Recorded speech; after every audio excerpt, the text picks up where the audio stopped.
This meeting, this talk is conceived to give voice, as the title is saying, to two of the artists of the two curated section, Drawings and Present Future. So it will be a talk a bit Giano bifrontal. So we will have first Ilaria Gianni, who is the curator of Present Future section, talking with Namsal Siedlecki. I invited Namsal and Lucia Travaini, who's unfortunately not here with us, but she will be present with her text, to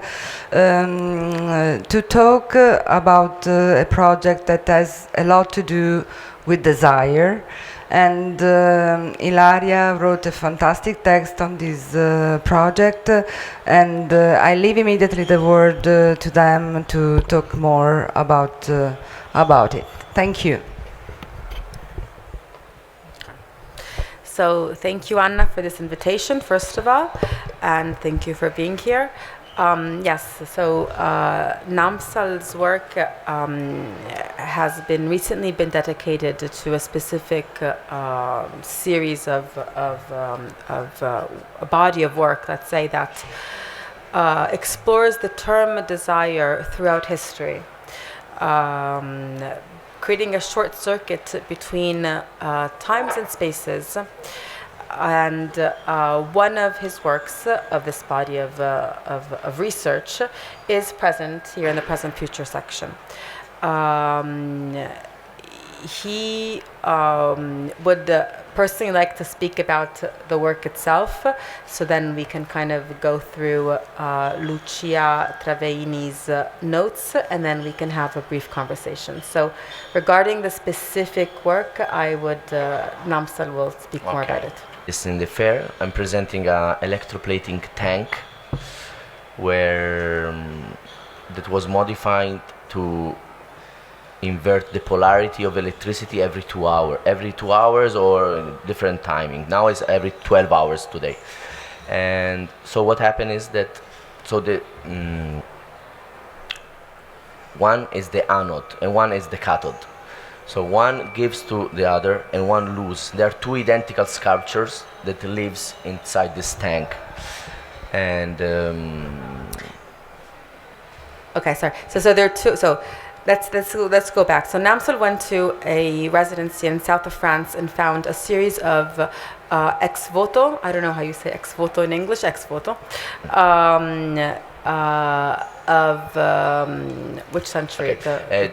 Yeah, it was this object that was carved in wood and thrown in water around 50 before Christ. Okay. And it was like an offer to this divinity, Maponos. Okay, so that's the first part of the project. Second part, when he was found these ex voto, he was already thinking of working with a very iconic object that represents the idea of desire, which are the coins that are thrown in the Trevi fountain in Rome. These coins are thrown by millions of people and are collected from time to time by the Comune di Roma, from the local government, and most of the coin are given to charity. Okay. Many of these coins are not currency anymore. Yes, the 8% of the coins of the total amount, they don't manage to change. So they aren't currency anymore. They can't change it. And there's one person that for years and years has been collecting these coins, tons and tons and tons of them, and keeping them in his home. Yeah, it's a storage. Deposit. Storage. They're stuck. They're desires that are stuck somehow. And so Namsal saw these desires as stuck in time and in space. And he asked this person if it was possible to collect, gather, and acquire part of this amount of frozen desires in time. And he began thinking of how to transform and how to give life to these coins once again. And how these are very fantastic things. The heat, and so these very different metals, are become the material through which these two moments, these two desires, so the ex voto of the past and these frozen desires in time, connect in his work and in these. They both have this relationship with water, no? So the Trevi fountain coins are frozen in water, and around 2,000 years ago, humanity was, carving objects and throwing them in water like an offer, like a desire, an ex voto. So now in this work, in the fair, they coexist again inside water in a perennial state of transformation. Underlining the fact that desire, the term desire and the act of desiring has always existed in time, and the act of asking someone that is superior to us, apparently, of any type, unrecognizable, let's say, or undefinable, not undefinable, has been an act that is part of our nature. And this is something that kind of wants to emerge in Namsal's body of research that he's been working on since the past 6 months. So what we see here today technically is a tub that seems full of water, but it is not water. It's water and a certain acid. Salts of the metal, of zinc. And acids. Yeah, and some little part of acids. So don't keep away from the tub. Wash your face in it. And these two sculptures that are casts of these sculptures of the ex voto in France that are through this chemical process are giving and taking from each other in a perpetual movement. So it is actually a sculpture. Yeah, there are two sculptures that are born finished, but they live in a constant transformation of their shape. The shape are always different. So it's a sculpture in movement, as if really replacing physically the flux of time and of time and of these desires themselves. Yeah, because also like coins and the figure is a pilgrim, no? In present future here. So the pilgrim and the coins are two symbols of movement.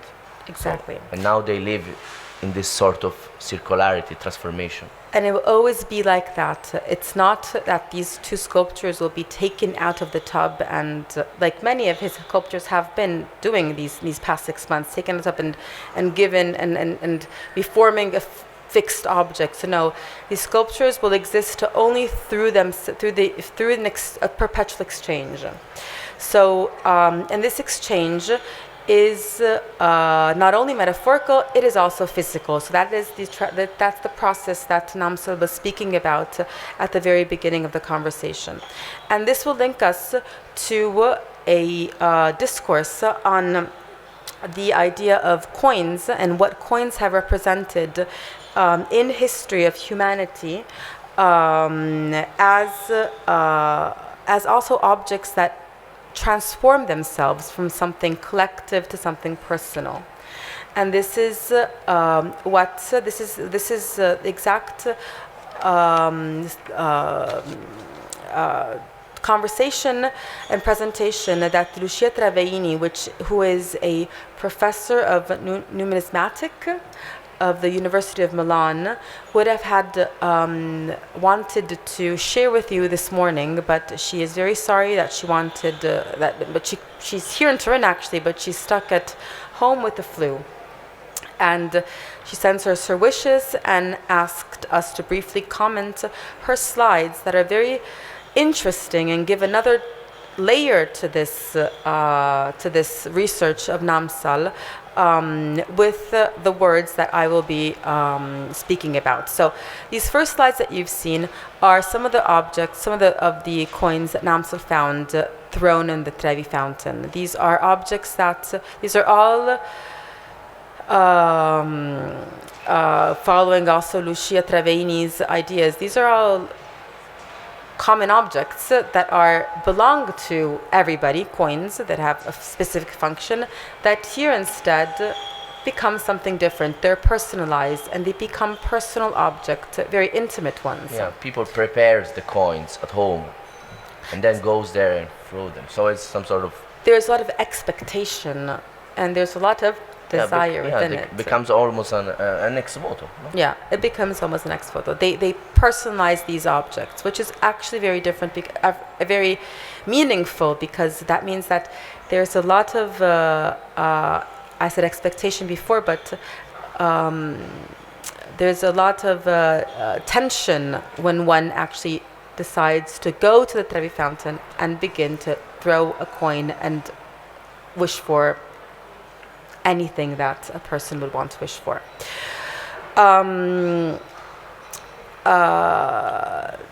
Yes, so I'm going to read a series of notes of Lucia Travaini, who says, "My absence today is by itself a proof of the fragility of men and women, a fragility which is the origin of votive offerings to gods in various forms, coins or anatomical votives."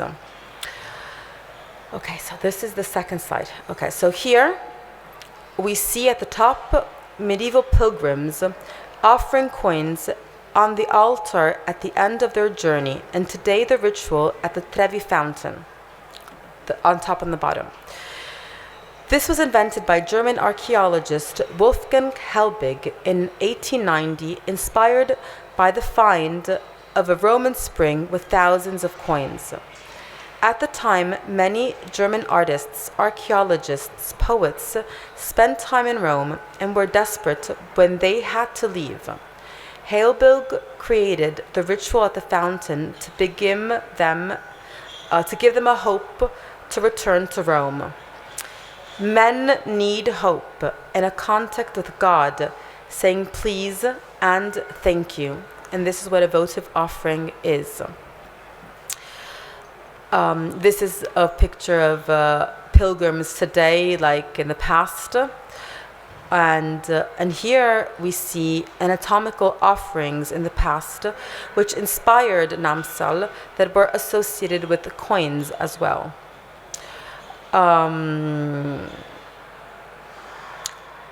These are instead anatomical votives in the Middle Ages hanging by the grave of a saint. And there's coins with a cross that are on the altar here on the right. And these instead are 2,000 years of anatomical votives.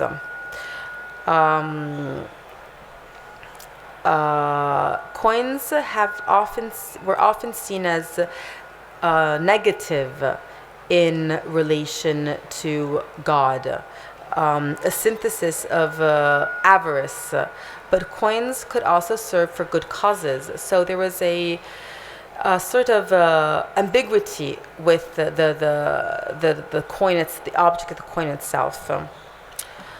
Next one.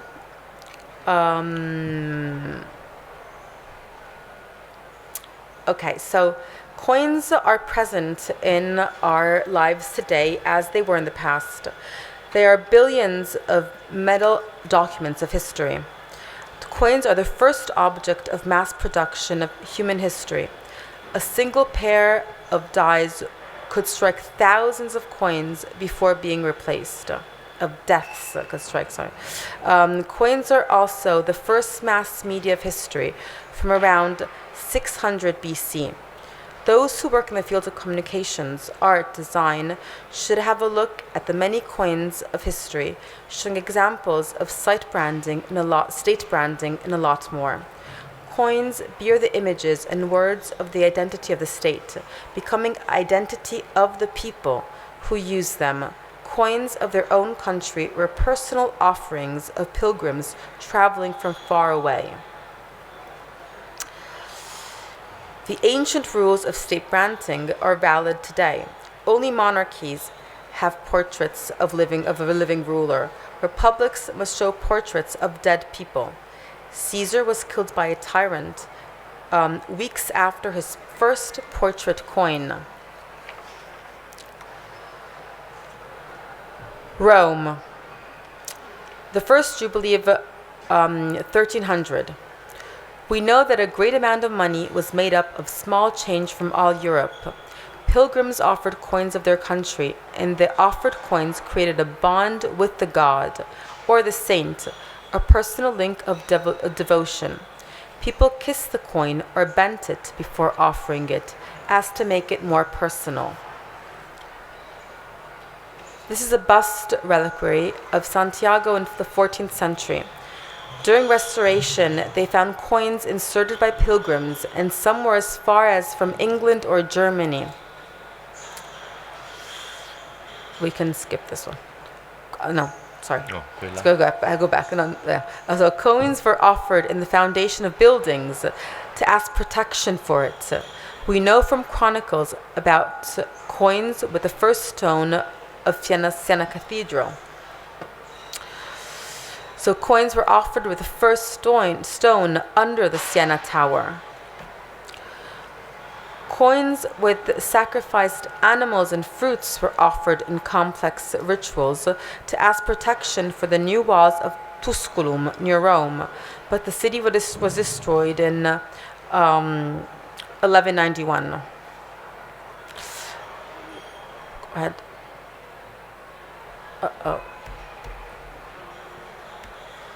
Oh, we have a lot of because the things are coming up. These are the coins coming up. Okay. One of the coin trees of England, which is a recent tradition. And the last note that Lucia wants to share with us is, I knew that people made personal offerings of coins of their country with prayers and intentions, and Namsal found the missing link to many years of my ritual studies. It's important I'm just interrupting myself, for you to know that Lucia found Namsal. They didn't know each other before, and Namsal wasn't aware of Lucia's studies. And when Lucia found out of Namsal's research, she approached Namsal to find a way to kind of understand what his intentions were and how they were fitting her own personal research.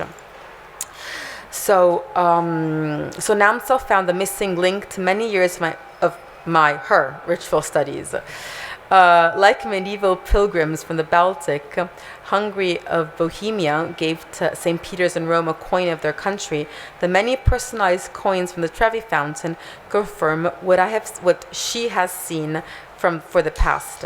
Intention, devotion for any form of God, Gallic, Roman, Christian, or other. People who offer such personalized coins in the fountain are no longer tourists, but pilgrims who prepare their journey carrying the special offer from home. One cannot make such holes or elaborate engravings in a bed and breakfast. Parts of the metal of these coins is now transformed in the votive creations by Namsal, a brilliant artist who can interpret the past and translate it in a message clear to all of us. We may all be very creative and clever, but we can all realize the meaning of objects and rituals created for living hope in the moment of despair. And then she also thanks you. And if you want to know more or contact her, she has a website, and which is written over here, and with more information on her specific research that touches Namsal's work. Okay. Thank you.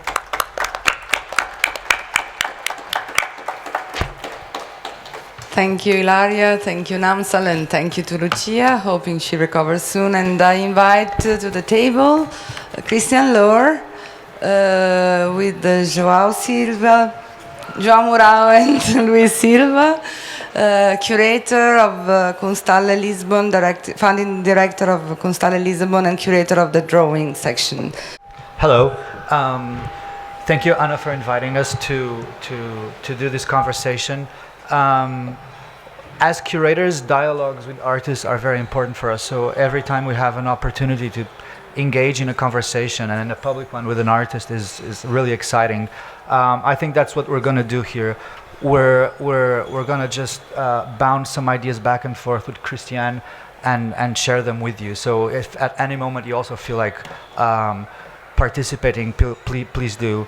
As you know, we're the curators of the Disegni section, and we were lucky enough to be able to do it for 3 years in a row, which from a curatorial point of view has allowed us to kind of think of drawing in a long-term way rather than just doing it one way and then leaving it and moving on.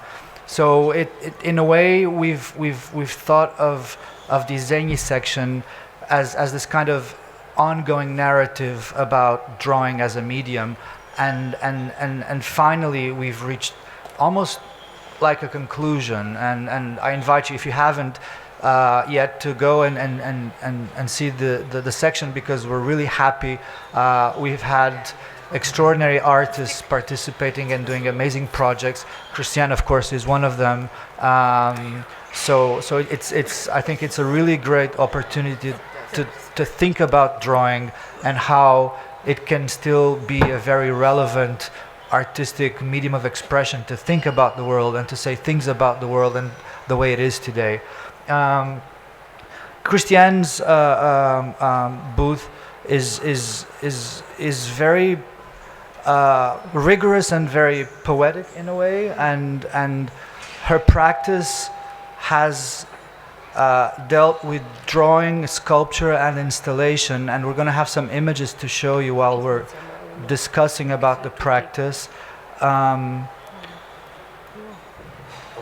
when we were thinking of the relation to desire and in a way to Christiane's practice relation to the ideas of desire, we had a very interesting conversation in which Christiane mentioned that the relation with the paper is one of allowing to be used by the medium, allowing herself to do what the drawing wants her to do. So in a way, for us, it speaks of desire, rather than speaking of antagonism, fighting the paper, fighting the line.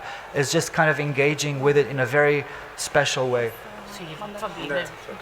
So now that we have the images, maybe I would like to ask Christiane to speak about her practice, her drawing practice, and not only the drawing practice, but also how that ties into sculpture and maybe into nature, and how you see that relationship with the material and the form kind of speak to that idea of desire and letting yourself do what the drawing wants you to do, rather than fighting it. Yes, we had a conversation about desire and censorship, and I think the word desire is very difficult for an artist, because the more you desire, the more you want, the worse it comes. That's my experience, and so in a way I try to limit, to find a lot of limits in the drawing. So with a sculpture, which probably I have the big limit of the material. I cannot do everything. I have to try, I have to follow the material. And in my practice with drawing, in a way I'm limiting myself, because I could have many possibilities with a white paper, to use colors, to do whatever I would like to do. But in a way, what I'm doing is the same like working with a sculpture. I'm collaborating with the material. And so what you see here is the ink drawings in the process. This will mean I have to do with water, this liquid material, and it's a kind of experiment, what will happen. In a way, I'm guiding the water, but the drawing will finish itself, this ink drawing, because I will come back the next day to the studio and I don't know what will happen. If so it will dry and it will make a transformation which I cannot control, and sometimes it works out, it's very good and very interesting, but very often I can throw it away. Can we go on? Yeah. I don't know, here maybe? No, let's do further. Yes. Oh, no. No. This one? Yeah, and sometimes you can see here I'm putting little weights on the paper to guide the liquid. It's very funny. It's a really kind of collaboration. There's me, the paper, and the material, the ink or the pencil. When we go to the next image, and the next. So here you can see that with the pencil, I'm really going into the fibers of the paper. For me, it's a kind of sculptural act. It creates a little relief, and it's damaging the paper. The next. Yeah. Yeah, in a way, we only have the pictures to have something. Yeah. Yeah, but Yeah. What you were saying about not controlling, that is really connected to also this idea of the desire. And the desire, sometimes you don't control that desire. The desire is something that you kind of feel and you don't know really well why do you feel that desire. And I think you're trying to control that in the drawings. That's a control desire sometimes. But how much of that control do you let go or not let go? How much of that? How do you relate to that idea of not knowing what's gonna happen next day? How do you kind of feel with that? yeah, I think it's going forth and back with control, letting go, and which with each work it's a new. You know, you are beginning at zero. So when I'm drawing, it's always a series. I'm beginning. I'm working quite fastly, because to draw some lines it doesn't take a lot of time, and so I'm in the flow of drawing, and one drawing brings me to the next. But so the first and the last will be very different. But maybe between each drawings there's not a. Let's say I'm taking the idea, I'm touching something, and this brings me to the next. Yeah. But for sure later, you know, there's a stage of working and the part of judging. And it also can happen that I'm very convinced when I did something, but coming back, I see it's nothing, and it's a. So the relationship to each single sheet of paper it's also in a movement. Yeah. Something that we were also thinking about the section and about drawing is how drawing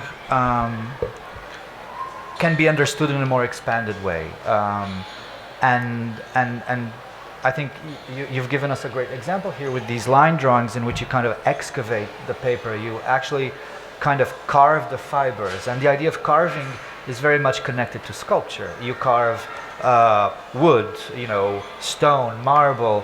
How do you relate to this kind of ambiguity of your practice, in which you somehow are simultaneously exploring drawing, but also kind of exploring sculpture? Because there is a very strong connection between both in your practice. I think also the sculpture in the exactly. booth is also an example of that. Yes, in a way I work with the friction of the material, and I think the red line between sculpture and drawing is to work with space. So maybe you know my sculptures are very small, and I have to put it. I have the exact place in space where to put it so that they will get a strength. If I would choose another place, they wouldn't be visible. And this is I have to feel the nerves or the kind of magnetic atmosphere in the space to make them, to give them an identity. And with the drawings, it's also about space. So my wish, there we have a wish, is to infect the empty space with what I'm doing. I'm always speaking about the touched space and the not touched. And so the wish is that the empty space is not empty anymore, but it will be infected, or it will be electrified, or that my action will give life to the sheet of paper. So, but when you said that you were thinking of space before the sculpture to appear, like the one you have now in the booth, do you think, so you think first of the plinth and then you think about the drawing because it's kind of a drawing in the plinth, or what comes first in that case, for instance? But do you speaking about the horsehair sculpture? Yeah, the horse. Yeah. So first there's the sculpture, and I don't know, maybe you have seen there's a work of horsehair, and it's beginning in the middle. There's a center, and the base is a kind of selection. It also could be bigger, it could be smaller, but it's a kind of selection of I don't know how to say, it's a kind of reality. Let's say in the moment it's a reality of this sculpture. Yeah. But for sure there's the sculpture first. And then I have to decide how to present it, because with these very minimal and invisible works, the presentation is very, very important. They can die or live with it. Something that is also very present in your work, and probably, well, you mentioned horsehair, of course, but probably not so present in your presentation here, of course, but it's very important within your practice, is your relation with nature and how you incorporate natural elements into your practice, into your sculptural practice. I would like to ask you, and maybe ask you to speak about this a little bit. What interests you in natural elements, especially in relationship to that idea you just mentioned of occupying space, filling it in, like electrifying it? Is it a matter of energies, energies that are present in the living world that you then are able to channel into the exhibition space, or is it something else? When I began to study, I first did what every student did, painting, drawing, let's say normal drawing, photography and everything. But in that time I already had my horse, and slowly it happened that I had always these materials in my hands, and they came into my sculptural practice. So the choice of a natural material is not an idea. It's not like I decided, let's try this material to isolate it, but it came already from my all-day life. And so it was very normal and very logical to take it. It was like breathing. So I don't feel disconnect from nature. For me, it feels very normal, and my eyes are always searching everywhere where I am, even in cities. My eyes are always on the ground, looking automatically for plant material. And I think it's still from the gatherer and hunter. No, there's something automatically. I cannot do again something against it. And this natural material brings a lot of characteristics. So a single horsehair is very different from a nylon thread. And as I said before, I'm trying to work with the characteristics, and this brings me to the work. So I'm always speaking about a collaboration between me and the material, and so in this way also the graphite is a material. It has a nature, and I try to go with this nature. It's like it's interesting that you say that, because there is something incredibly, well, at least I find it incredibly magical in using seeds, for instance, because their life in the state of becoming, and you've made sculptures with seeds. So was that, do you think about those things when you're using seeds, or are you just interested by their material qualities? I'm interested by the material qualities, but this will not mean that this is not inside, for sure. But I don't have a scientific or intellectual approach. It's very about the phenomenology, and for sure when you see something, when you see a seed, something will come out of that. A sculpture. Yeah. No, I mean, I think you feel the energy of a seed. Going back to drawing, even though we've been kind of circling around drawing and sculpture, but I guess they're all the same to you in the sense that they're the materialization of your own kind of subjective views of the world, and to the booth that you're presenting, the drawings are in a way very minimal. There's this idea of the line, and the line is for us when we were thinking about the section, a starting point to get to a place or to get to a concrete destination. Is that how you think of the line, as a process? Because you speak of processes, you speak of letting something happen over time, even though you have no control. You leave, so when you come back, you don't have any expectation or any concrete expectation of what that result will be. Is that how you think of the line, as a path that you have to to walk in a way to reach a destination? And is that destination the final work, or how do you relate to the idea of the line? Because it's really present in your work. We're looking at this and it's a line carved. It could be the bed of a river in a way. Now you are mentioning the bed of a river. I try to find rules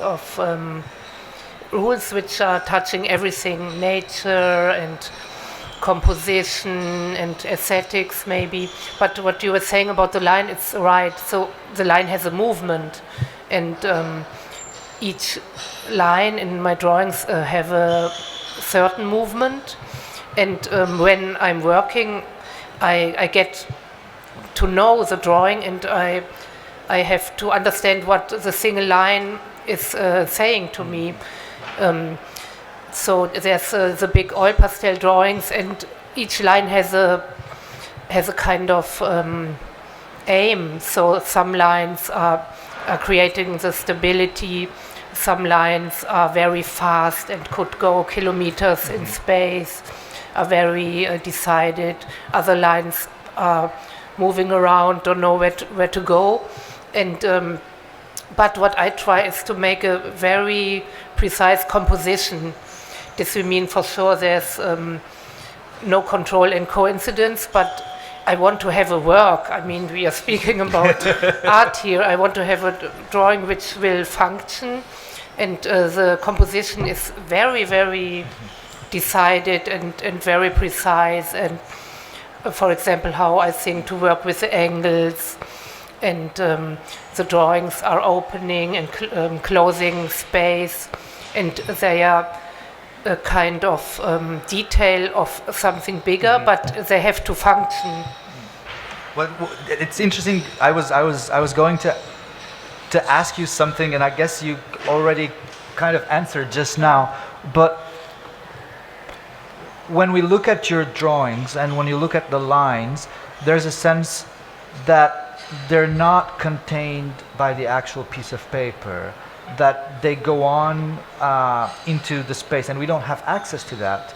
But is that something that you think, like, how would this line go on, even though it's not in the paper? There's a sense that there's a sense of endless expansion of your drawings, even though they're contained in that kind of material support. Like in this case, they could go on. Do you when you're composing, and you mentioned composition, do you imagine how those lines would continue once the paper is over? No, never.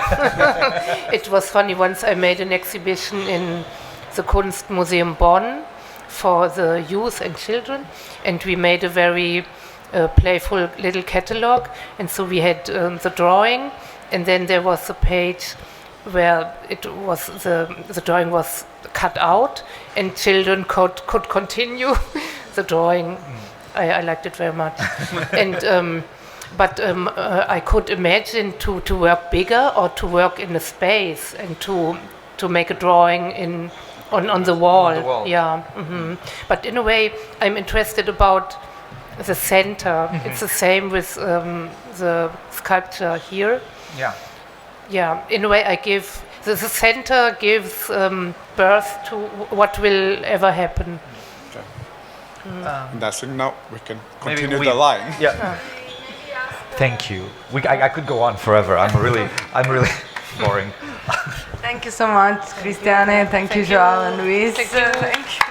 And I would like to open the discussion to the public. If there are any questions to Namsal and Christiane and the three curators, come again up if you want.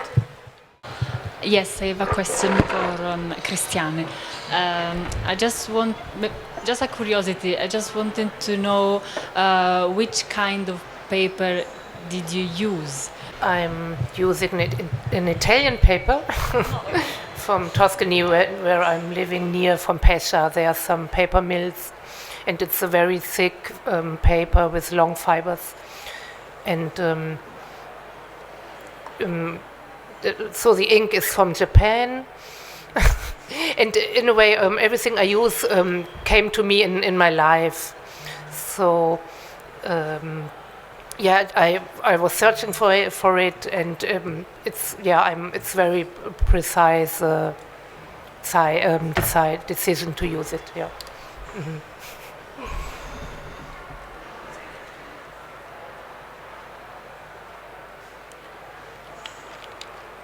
No more questions. I think you're done. I'd like to know. Oh, sorry. I'd like to know also about the next project Namsal is working on, because it's expanding and developing this idea of continuous transformation in his work. If you can just give a couple of I'm going to Nepal now, to Kathmandu, having a show in Kathmandu in January, and I'm producing all a new series of works with bronze in Nepal.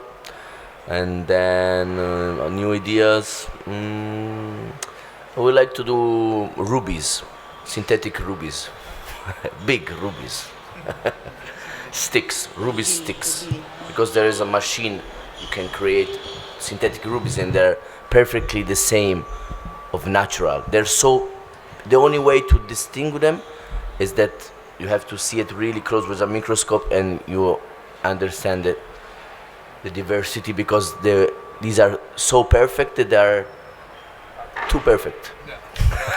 But perhaps it's interesting to underline that the research of Namsal is actually very much based on the idea of transformation and and kind of replicas of materials and objects that kind of or techniques that are about to fade away, because they are traditions that kind of will be cancelled from our time and space at a certain point. And he's been working on this for many years now. So this idea of transforming, replicating is part of his practice. So I'm not surprised to know that you're working on a big ruby. So in a way, there is an attempt to recreate nature with this alchemical research you're doing, and in Christiane research there is a relation and building strength of, that you are taking from nature in a way, and expanding the potential of nature through your practice. These are apparently two poles, but there is this natural element that it's at the core of the research, basically, that takes such different developments in your researches. Yes. Oh, yes. Thank you again. Thank you, Ilaria. Thank you, Luís, Christiane, João, and Namsal. And this talk was also conceived to give relevance to the curated session of Artissima that are really trying to build a discourse inside the fair, a curatorial discourse inside the fair, and it's a very strong potential. Thank you. We try. Thank you. We do our best. We do our best.